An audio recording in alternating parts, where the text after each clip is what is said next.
Hi all, good day. So this is Srikanth.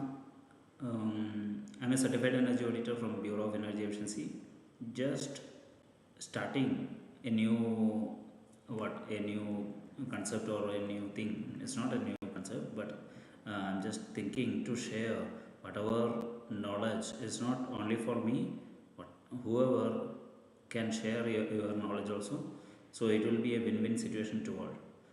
So that's why I'm just starting this. So we want to start first. I just thought, because of course everybody knows the Energy Conservation Act and all those things. So when we are discussing or telling about this energy conservation and all those things, the main thing should be Bureau of Energy Efficiency. Of course, there are a lot of uh, discussions happening. Again, there's a Bureau of Energy Efficiency had done a great job uh, to do or to pipeline the energy conservation activities in India. So, from Bureau of Energy Efficiency, they are actually doing a certified energy auditor examination. They are conducting CEA or CEM, certified energy auditor or certified energy manager examination. So we will be discussing the different aspects or different topics on this examination and how to crack this examination. That is our main point.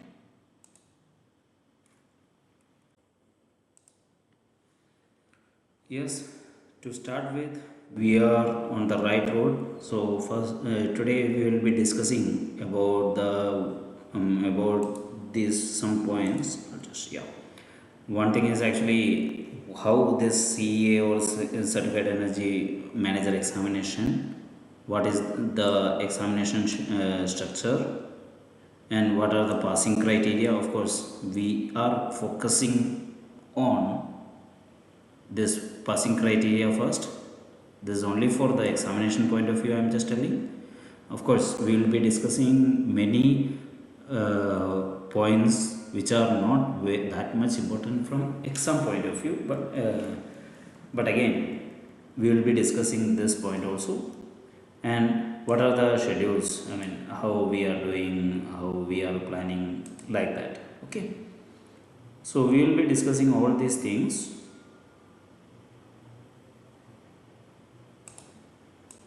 Okay, so first of all, since it is very much related to energy audit, what exactly this energy audit we want to get a view, get a point on this. What is energy audit?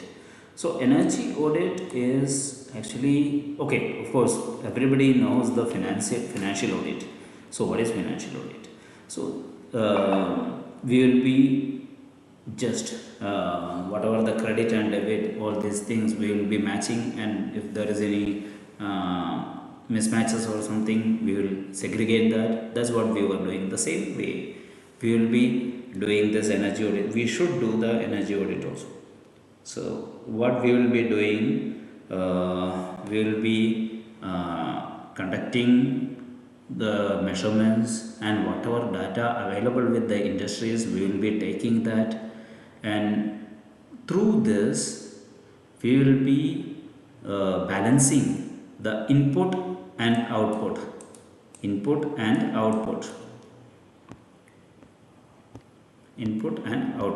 will be matching. So from input and output we will be getting something very interested, that is actually losses. So whatever the differences, so losses or unused energy, how we can reduce this losses or unused energy, that is the point. That is where this energy audit works. Okay, and of course there are another important thing. This is the first important thing. Second is actually the technology upgradation.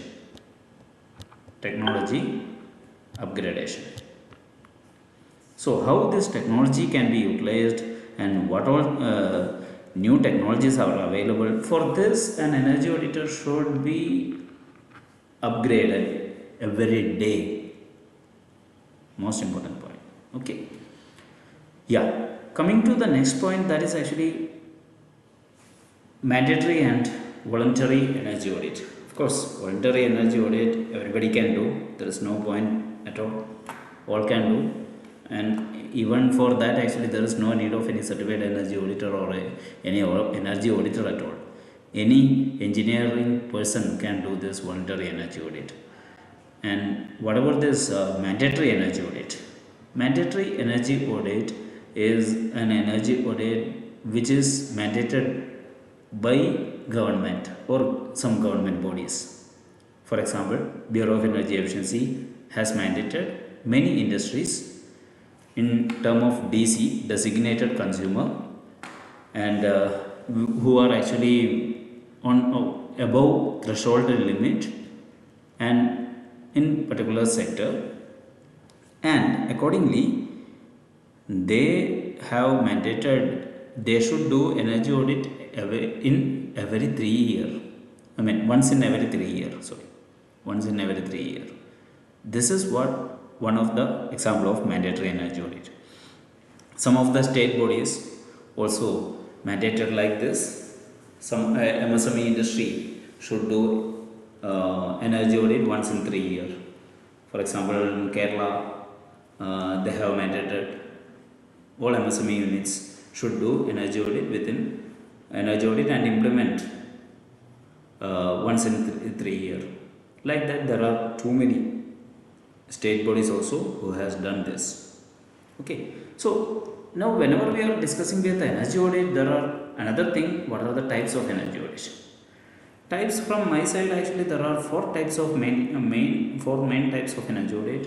One is actually walkthrough energy audit, and the other is detailed energy audit, another is targeted energy audit, and investment grade energy audit.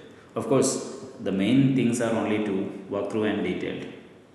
Walkthrough energy audit means it's without measuring anything. We will just go through the entire industry. Because of the experience of the person, we will get some points and there won't be any measurements included. So what will happen? It won't be that much precise in the terms of financial value and all. Okay, that is what walkthrough energy audit. But walkthrough energy audit has a great point that really is there any possibility to get, I mean, once we have done an energy audit, is there any possibility to get some good value? That we will get to know from this. That is actually where we want to concentrate in the energy audit, that we will get from walkthrough energy audit. And next is actually detailed energy audit, which includes the entire measurement and all those things.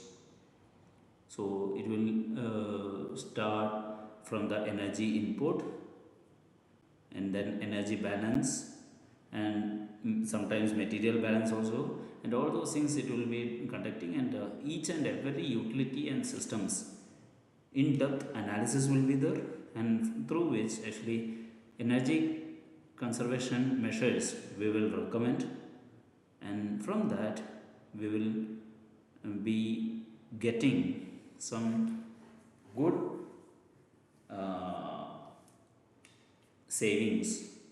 So we will be calculating, of course, from financial point of view, we will be calculating the savings, approximate savings and investment, and from that we will be getting the ROI and payback period also. That is actually detailed energy audit. And targeted energy audit means some industries are doing this also. They only want to see how their steam system is working, or the complete steam line and all those things. That is actually a targeted energy audit, steam audit or something like that. And some industries want only the power quality. How is their power quality? This entire thing will be taken care in targeted energy audit.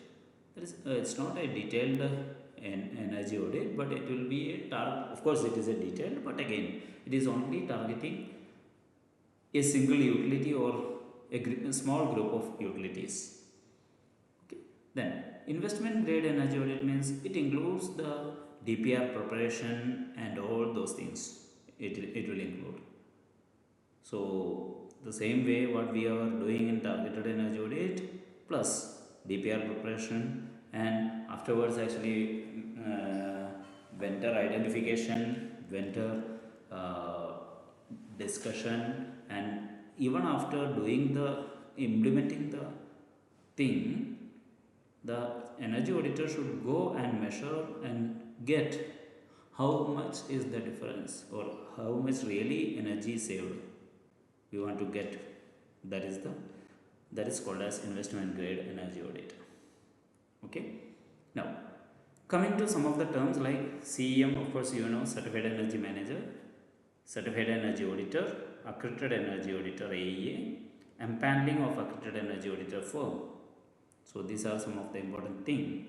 So we will be discussing one by one. First you just mention, just focus on CEM and CEA, certified energy auditor, certified energy manager and certified energy auditor. And accredited energy auditor, once you are a certified energy auditor, you want minimum 5 years experience and 5 sector energy audit. This sector means whatever the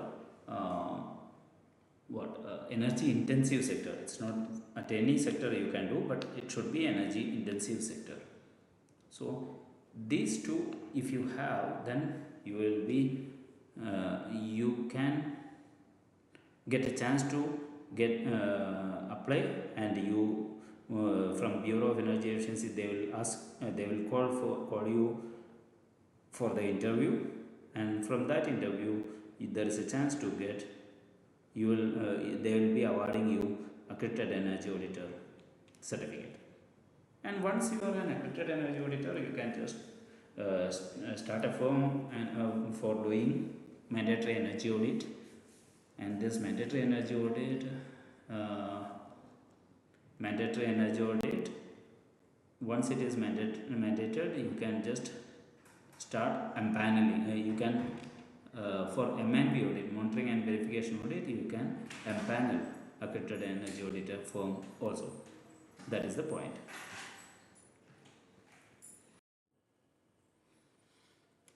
Yeah, so maybe some of you know about these things. Which are the papers for CEA or Certified Energy Manager examination, CEM or CEA? So for CEM or CEA examination, mainly there are 4 papers. One is paper, of course, paper 1, 2, 3, 4. One is actually general aspects of energy management, general aspects. Okay. Second is thermal utilities. Third is electrical utility. Fourth is performance assessment. Coming to one by one. So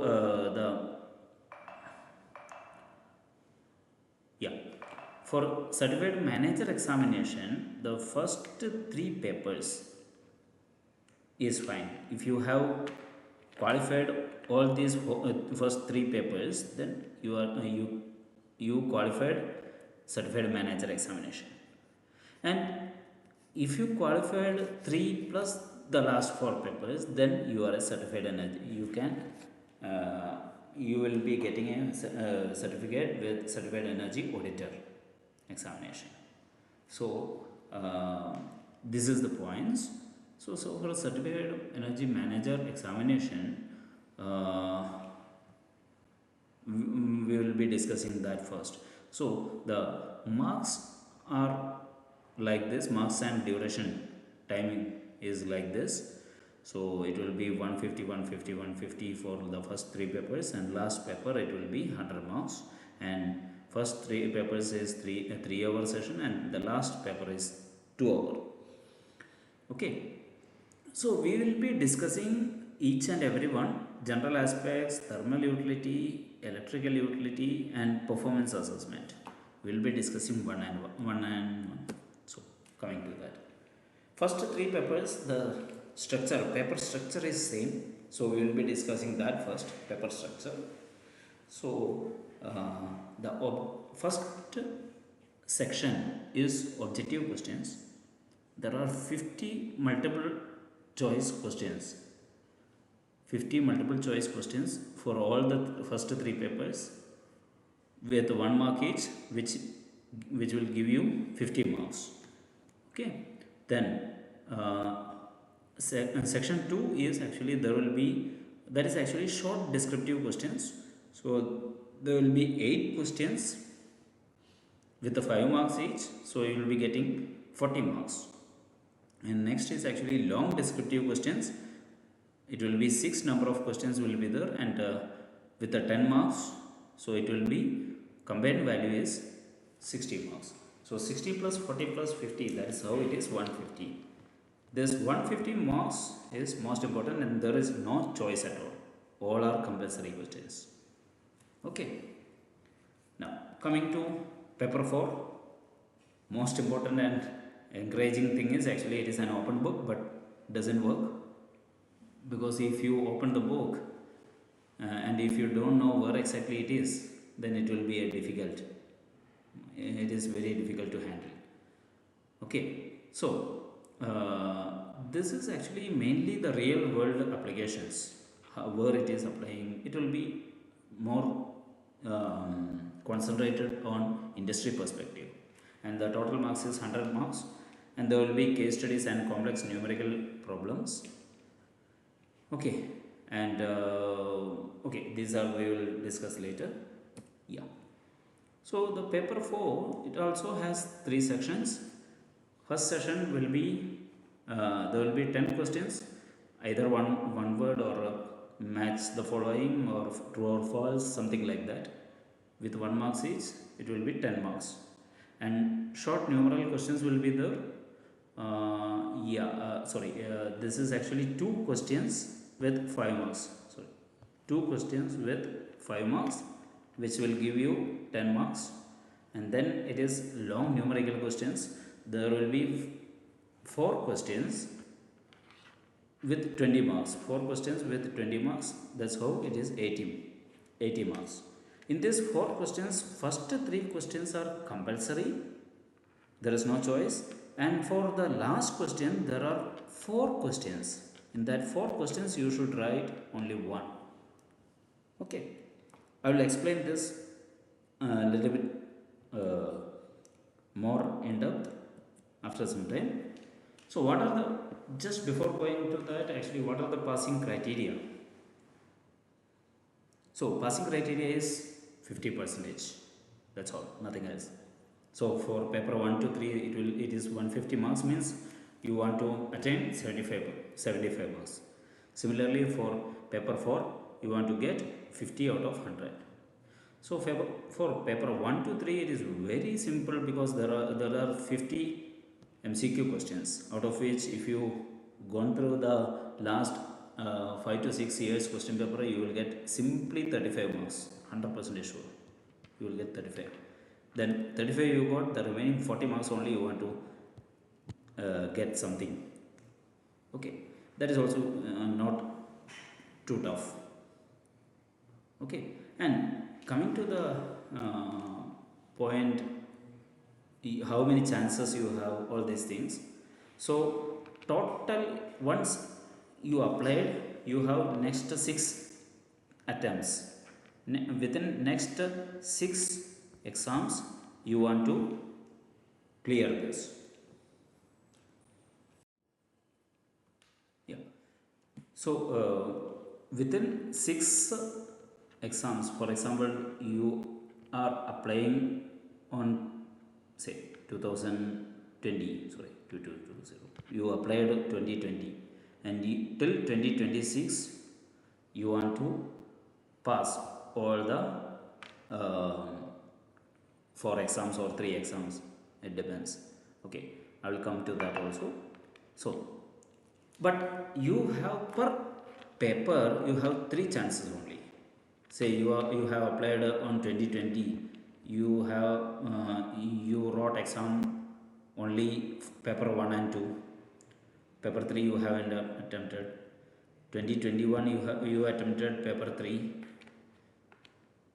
but you failed. 22 you attempted paper 3, again there also you failed. 23 you attempted paper 3. So if you win, fine. If you are not win, then it's already 3 attempts, right? 24 you cannot write any exam. Okay, this is the point, right? So yeah, another thing, yeah, of course, whatever we have discussed, paper 1, 2, 3 qualify, you will be a certified energy manager, and if you have qualified paper 4 also, you will be a certified energy auditor. That is the point. Okay. Yeah, normally the schedule, exam schedule will be like this. It will be on weekends like Saturday and Sunday. Saturday it will be morning paper 1, evening afternoon paper 2, Sunday paper 3, paper 4. It will be like this.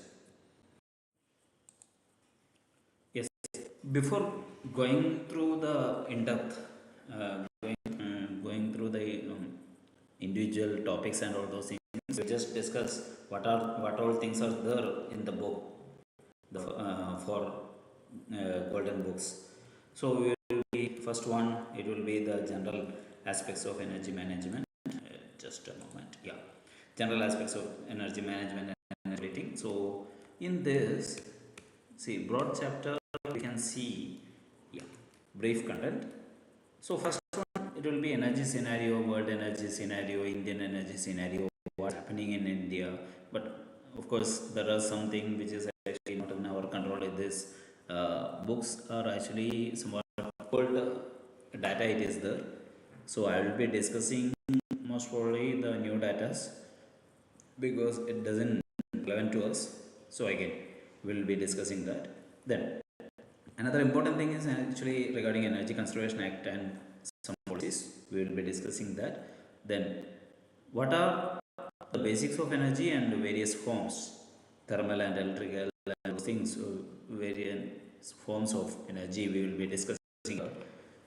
Then, energy management and auditing. What are the basics of energy management and auditing? We will be discussing. Then, most important one point is this one, that is material and energy balance. Material and energy balance. Then it is energy action planning. Yeah, next important point, that is financial management.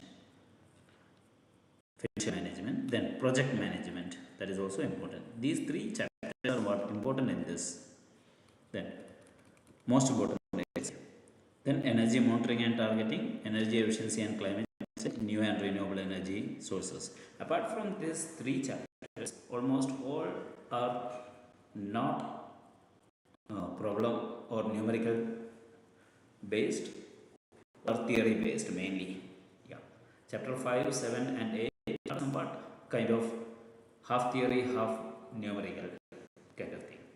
Okay, now coming to chapter 2, that is thermal utilities. And this, yeah, these are the things, main chapters. Fuels and combustion. What are the forms of fuels and what are the characteristics, properties, all those things we will be discussing. And what are the important parameters for combustion. Then combustion is happening in mainly in boilers and furnace. So what are boilers and different types of boilers and all those things we're discussing. Then boiler is generating steam, so steam system we will be discussing in chapter 3. Then furnaces we will be discussing. Furnace is a thermal, so there should be a thermal insulation and refractories. So insulation and refractories we will be discussing. One of the best kind of boiler is FBC boiler, fluidized bed combustion boiler. FBC boiler we will be discussing. Then cogeneration, parallel generation of electrical and thermal system. We will be discussing cogeneration. Then waste heat recovery, how to recover the waste heat, that is we will be discussing. Then for waste heat recovery there should be a heat exchangers. So heat exchangers we will be discussing on the second chapter. Sorry, second book.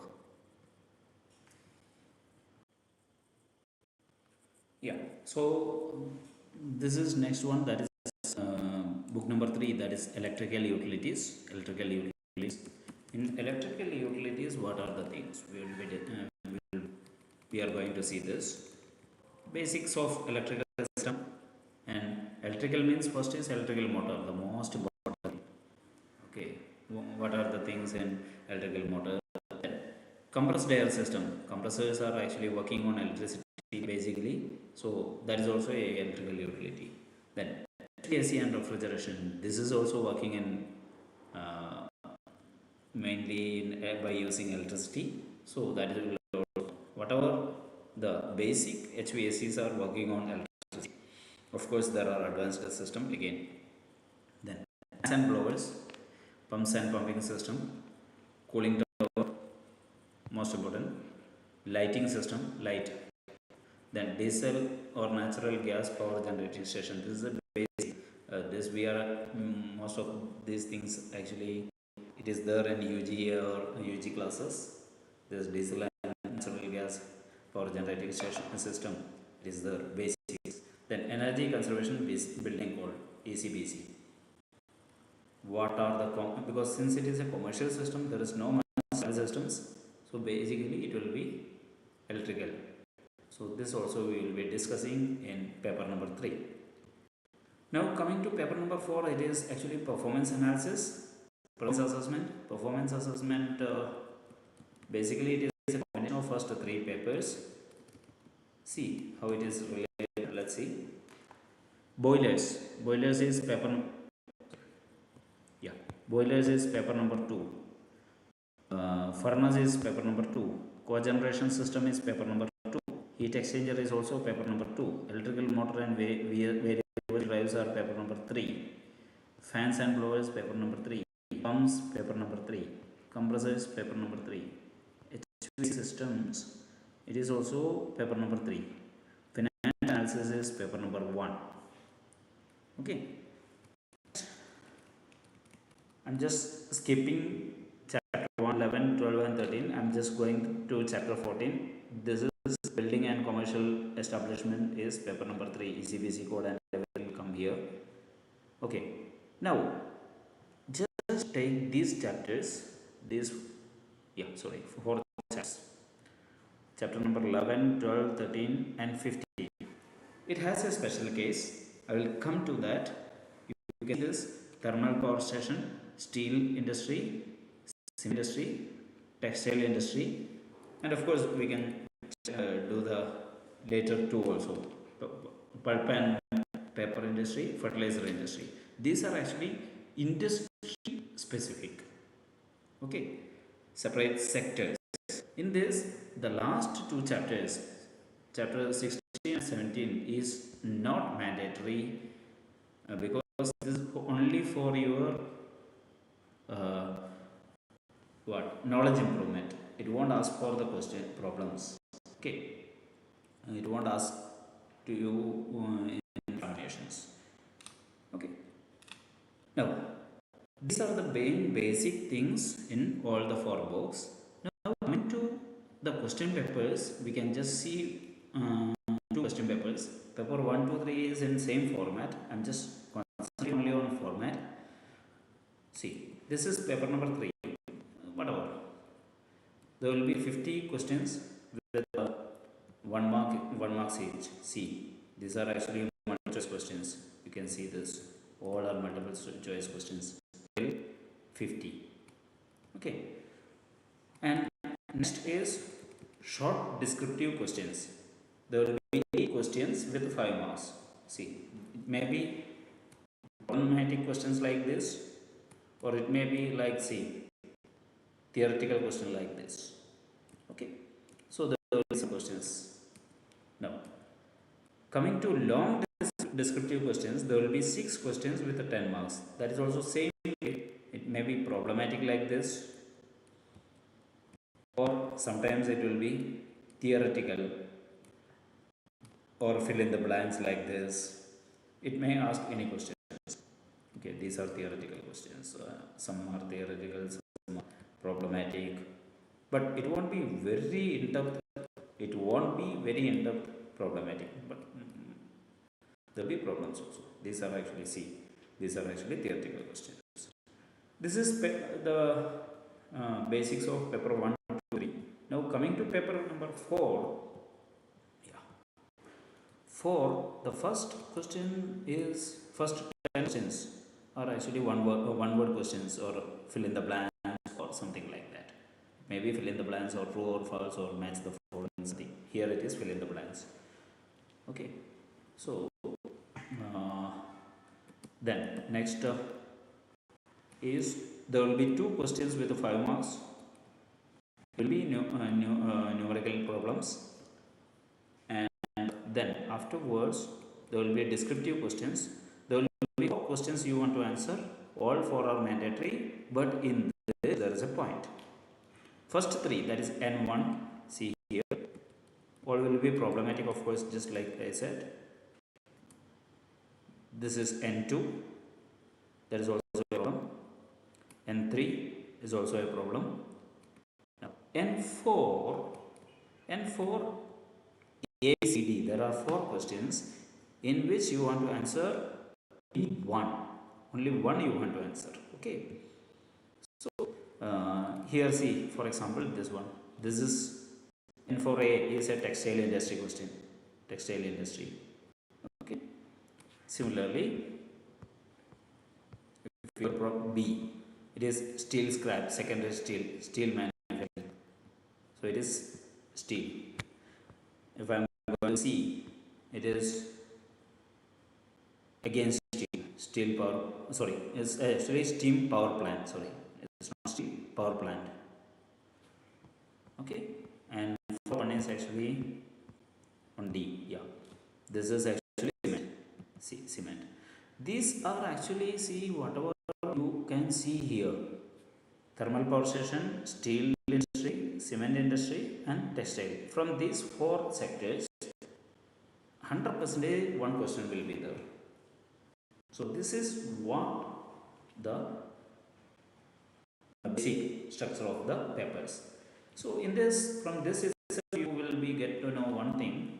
Paper 1 to 3, the strategy should be, first start with the MCQs. As far as possible, you complete the MCQs, because that, from that you will get good many marks. Then go top to bottom, first, second, third, like that.